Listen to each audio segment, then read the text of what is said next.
हमने दिल्ली में भी देखा था। दिल्ली के दंगों की साजिश जहां रची गई वो भी पॉलिटिकल फायदा उठाने के लिए हुआ। हल्द्वानी में कितने नौजवान बेगुनाहों को केस लगा करके जेलों में ठूसा जा रहा हो। अब तो कोर्ट ने भी कह दिया कि यूएपीए में जो है bail is an exception not rule. कैसे डेट पे डेट आ रही हैं, और इसी देश ने देखा कि किसी पर अगर केस लग गया, अगर किसी गोदी मीडिया के एंकर पे लग गया, तो रात को ही हाईएस्ट कोर्ट के दरवाजे खुल जाते हैं और उसको बेल दे दी जाती है। अगर इस मुल्क की सेकंड लार्जेस्ट रिलीजियस पॉपुलेशन का एतमाद इस मुल्क के सिस्टम पे से उठ जाएगा तो वो ज्यादा खतरनाक है। तो इस मुल्क के लोकतंत्र पे से विश्वास उठ जाएगा।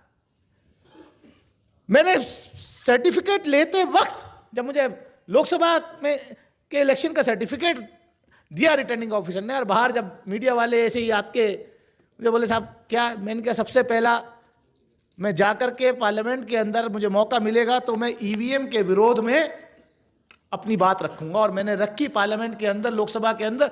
इस 5 साल के टेन्योर में 3 बार ईवीएम के खिलाफ हमने लोकसभा में बात रखी है। लेकिन कोई मसीह की तरह कोई मसीहा आ गया और हाथ से बैलेट से भी अगर चुनाव होने लगे तो क्या होगा, जैसे चंडीगढ़ के मेयर इलेक्शन में हुआ। तो जब पूरा सिस्टम ही हाईजैक आप करना चाहते हो, करप्ट करना चाहते हो, सारी संवैधानिक संस्थाओं को बर्बाद कर दिया आपने, तो कहां जाएगा आम आदमी। ये वोट का अधिकार बड़ी मुश्किल से मिला था। अच्छी बात करी रतनलाल जी, कह कर के चले गए। मैं बाकी लोगों के भाषण पूरी तरीके से नहीं सुन पाया। डी राजा साहब ने मेरे सामने बात की। मैं इन सब की बातों को तायद करते हुए उससे भी आगे की बात, क्योंकि वो बातें मैं रिपीट करना नहीं चाहता।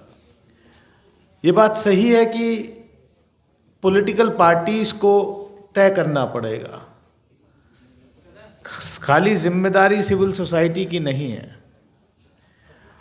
और पॉलिटिकल पार्टीज को ये नहीं होना चाहिए कि सिर्फ चुनाव जीतने के लिए हम अपनी आइडियोलॉजी के साथ कॉम्प्रोमाइज कर लें। जब तक हम अपनी आइडियोलॉजी पर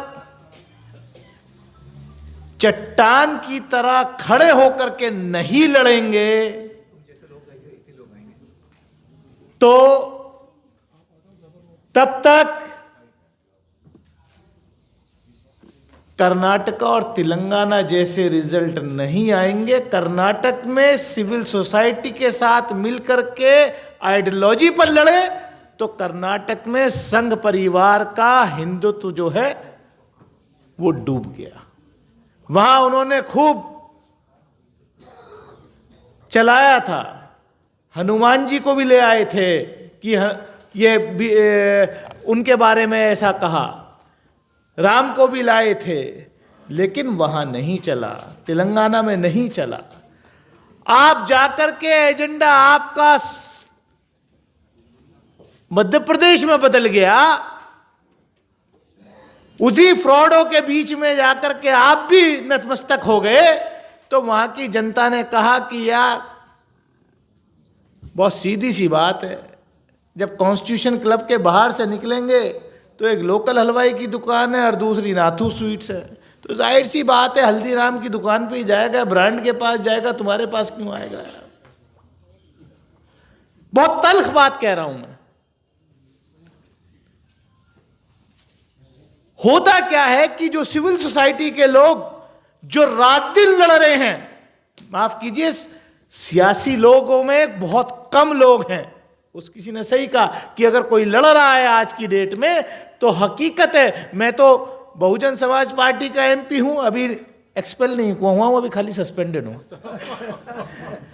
मैं उसके बावजूद कह रहा हूं ये बात, और आज से नहीं कह रहा, मैं पिछले 5 साल से इस बात को कह रहा हूं कि पार्लियामेंट के अंदर इस 17th लोकसभा में फारूक साहब यहां मौजूद हैं, अंदर भी और बाहर भी, अगर कोई लड़ रहा है, हेड ऑन लेकर के लड़ रहा है, सब चीज अपनी कुर्बान करके, तो वो राहुल गांधी लड़ रहा है। अब उनकी पार्टी कितना उनके साथ खड़ी है, उनके लोगों ने। अब जो आप जैसे लोग हैं,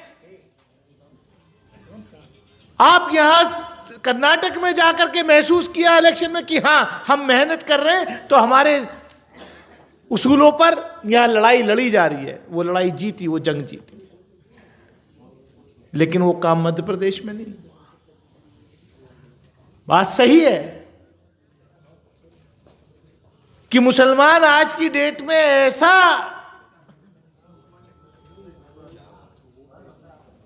चीज बन गई है कि खालिक साहब मेंबर पार्लियामेंट है हमारे, अब्दुल खालिक साहब आप ऊपर आइए, इधर आइए स्टेज पे। ऐसी ही चीज बन गई है कि सबसे आसान तरीका है खाली मुसलमान को दिखाओ और बाकी को इकट्ठा कर। हल्द्वानी की घटना कल घटी है, किसी से छुपी नहीं है। क्या हुआ वह? क्योंकि उत्तराखंड की सरकार तो इस प्रोजेक्ट पे बहुत दिन से काम कर रही थी, बीजेपी और आरएसएस। आप कह रहे हैं वहां की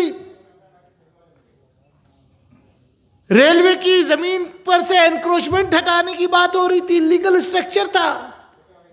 मैं बीइंग अ पार्लियामेंटेरियन, पार्लियामेंट की लोकसभा की एस्टिमेट्स कमेटी का मेंबर होने के नाते, हमने अभी 3-4 महीने पहले ही एस्टिमेट्स कमेटी में रेलवे मिनिस्ट्री को बुलाया, चेयरमैन रेलवे बोर्ड को बुलाया। हमने कहा साहब रेलवे की कितनी लैंड जो है एनक्रोच्ड है। तो हैरत होगी कि 1 लाख एकड़ से ज्यादा लैंड जो है रेलवे की एनक्रोच्ड है, लेकिन सिर्फ एक हल्द्वानी में एक बस्ती, गरीबों की बस्ती वहां बसी हुई थी, तो सारी ताकतें जो हैं वो एनक्रोचमेंट हटाने की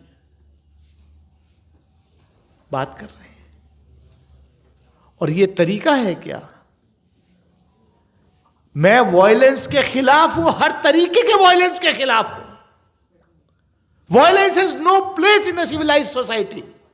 लेकिन जिस तरीके से वहां कल की तस्वीरें सामने आ रही हैं, और उसके बाद जो हो रहा है, हमने दिल्ली में भी देखा था। दिल्ली के दंगों की साजिश जहां रची गई, वो भी पॉलिटिकल फायदा उठाने के लिए हुआ। और कितने बेगुनाह आज जेलों में हैं। मुझे पता नहीं कि जिस वक्त हम यहां बात कर रहे हैं कि हल्द्वानी में कितने नौजवान बेगुनाहों को केस लगा करके जेलों में ठूंसा जा रहा हो। अब तो कोर्ट ने भी कह दिया कि यूएपीए में जो है bail is an exception, not rule. तो हम देख ही रहे हैं उमर खालिद और इन लोगों के कैसे डेट पे डेट आ रही हैं। और इसी देश ने देखा कि किसी पर अगर केस लग गया, अगर किसी गोदी मीडिया के एंकर पे लग गया, तो रात को ही हाईएस्ट कोर्ट के दरवाजे खुल जाते हैं और उसको बेल दे दी जाती है। ये सवाल खाली कौन जीतेगा कौन हारेगा वो नहीं है, लेकिन अगर इस मुल्क की सेकंड लार्जेस्ट रिलीजियस पॉपुलेशन का एहतमाद इस मुल्क के सिस्टम पे से उठ जाएगा, तो वो ज्यादा खतरनाक है। अगर इस मुल्क में लोगों का एतमाद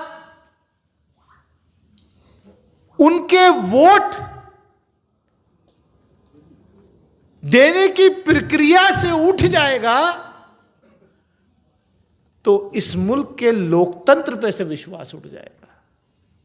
और आज यही हो रहा है।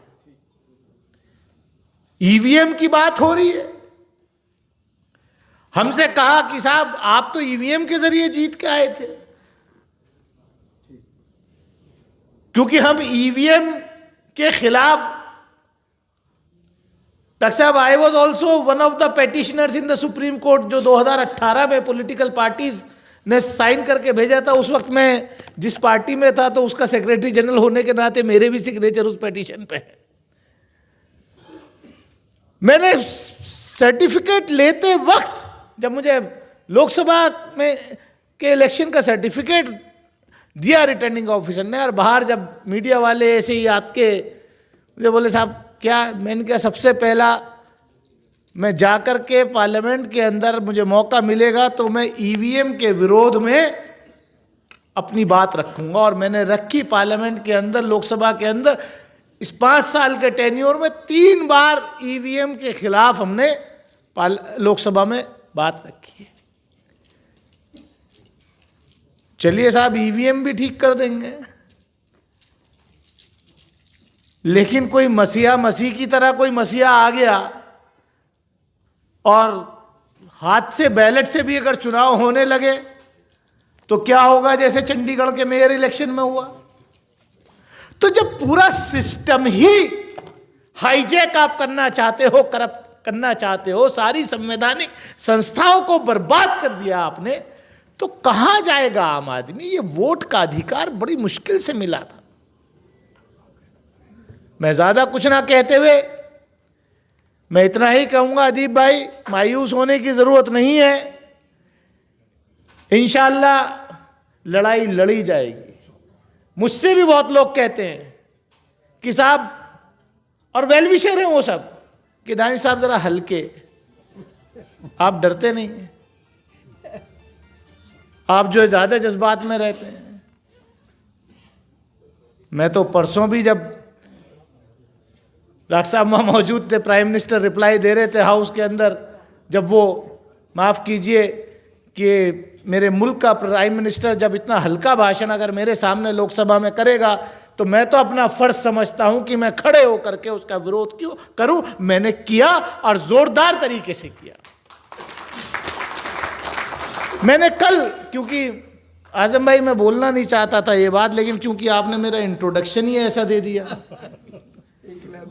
कि गाली खाया हुआ सांसद हूं, तो मैंने कल 0 आवर में, डॉक्टर साहब बड़ी मुश्किल से तो 0 आवर मिला,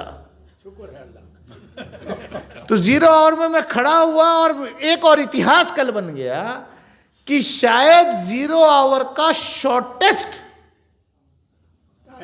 टाइम का रिकॉर्ड भी दानिश अली के नाम कल चला गया।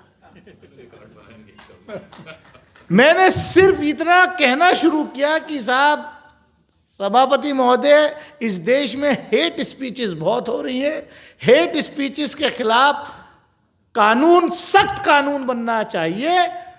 और संविधान निर्माताओं ने जब संविधान बना रहे थे, उन्होंने ये सोचा भी नहीं होगा, और मेरा माइक ऑफ कर दिया गया, क्योंकि वो समझ गए कि जो मैं कहने जा रहा था अगला सेंटेंस, वो मैंने कहा, लेकिन वो माइक पे नहीं कहा, लेकिन आवाज इतनी थी कि वो सुन सब ने लिया कि ये जब देश का संविधान लिखा जा रहा था, तो संविधान निर्माताओं ने कभी ये ख्वाब में भी नहीं सोचा होगा कि इस सदन के अंदर आकर के इलेक्टेड रिप्रेजेंटेटिव मेंबर लोकसभा जो है यहां पर गाली देंगे। तो ये भी रिकॉर्ड पे जाने के लिए, ले जाने के लिए अलाउड नहीं है। अब हालत जब पार्लियामेंट के अंदर ये हो जाए कि आप अपनी बात भी ना कह सकें, माइक ऑफ कर दिया जाए, जब रिटर्निंग ऑफिसर जो है बैलेट पेपर जो है वो खराब करके चुनाव, तो क्या बचा क्या है। लड़ाई लंबी है, लड़ाई लड़नी पड़ेगी, और इंशाअल्लाह हम लोग तैयार हैं। आने वाले वक्त में मायूस होने की जरूरत बिल्कुल नहीं है दीप भाई, इंशाअल्लाह ईमानदारी से लड़ाई लड़ी जाएगी।